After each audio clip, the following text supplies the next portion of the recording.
Facebook, WhatsApp, Instagram memory सारी झाली जाम. ऑनलाईनच्या शिक्षणाने अभ्यासात नाही राहिला राम. विज्ञानाने केली प्रगती, माणसांना ठरली अधोगती.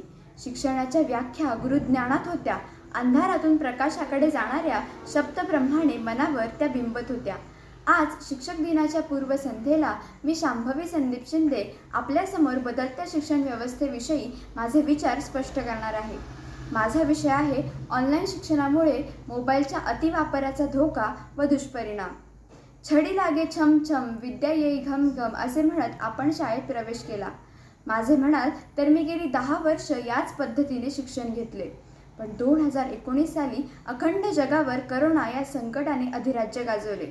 सगळी जागतिक, आर्थिक, सामाजिक, शैक्षणिक सर्व कामे एका क्षणात थांबली. प्रत्येकजण स्वतःचा विचार करू लागला. अगदी घराच्या 4 भिंतीत आपण हा 2 वर्षाचा काळ काढला. याला अपवाद मात्र डॉक्टर, परिचारिका, पोलीस, सरकारी कर्मचारी आणि आपले लाडके शिक्षक.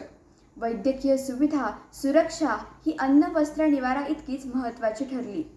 घरी राहणारा विद्यार्थी शिक्षणापासून वंचित राहू नये म्हणून ऑनलाईन मीटिंग, झूम, गुगल मीटद्वारे शाळा घराघरात जाऊन पोहोचल्या. छोट्या इडियट बॉक्समध्ये अडकलेले विद्यार्थी आता हातातल्या बॉक्समध्ये अडकले. इथूनच खरी प्रगती का अधोगतीला सुरुवात झाली.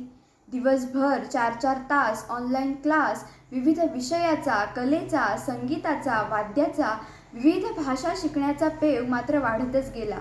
24 तास घरी राहिलेले मूल काहीतरी शिकतंय या कारणाने पालक सुखावले. पण या छोट्या बॉक्सने मात्र काही काळातच आपले प्रताप दाखवायला सुरुवात केली. Facebook, WhatsApp, Instagram, Twitter, reels, YouTube या सर्वांच्या चक्रव्यूहात आपण अभिमन्यूसारखे कधी अडकलो हे समजलेच नाही. मग ओघाने आपल्या शरीरावर, मनावर, भावनांवर, विचारांवर, संस्कृतीवर आणि आता तर संस्कारांवर सुद्धा शंका यावी इतके आपण त्यात अडकत चाललो आहोत. डॉक्टर तात्यासाहेब लहाने म्हणतात की भविष्यात डोळ्याच्या कॅन्सरचे प्रमाण 5% वाढणार आहे. मेंदूवरचे संतुलन तर आता बिघडू लागले आहे. त्यामुळे अगदी लहान मुलाला देखील हृदयविकाराचा झटका येतो हे काही कमी नाही, तर गेमिंगमुळे स्वतःचा निडरपणा सिद्ध करण्यासाठी 17व्या मजल्यावरून उडी घेण्याची घटनासुद्धा ताजीच आहे. ब्ल्यू व्हेल गेम तर अनेकांचा बळी घेऊन गेली आहे. चोरी करणं, खून करणं, कोयता गँग यांसारख्या टोळ्या सुसंस्कृत घरातून तयार होऊ लागल्या. ऑनलाईन शिक्षण थांबून आता 2 वर्ष उलटली, पण आपण अजूनही यातून बाहेर आलोच नाही.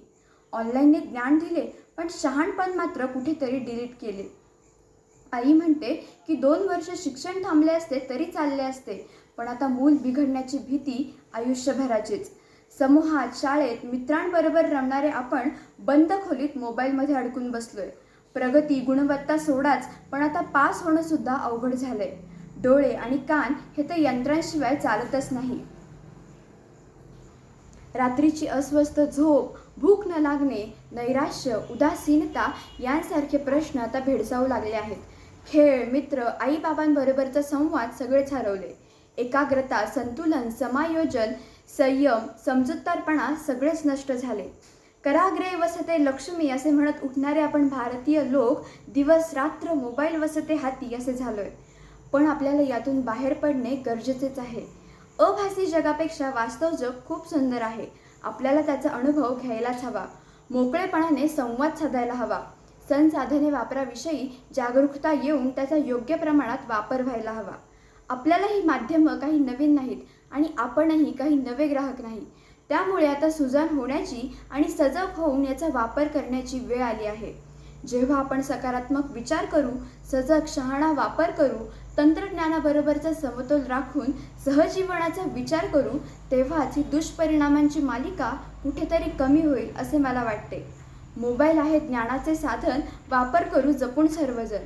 मोबाईल देते सर्व ज्ञान, पण वापरताना विसरू नका भान. धन्यवाद.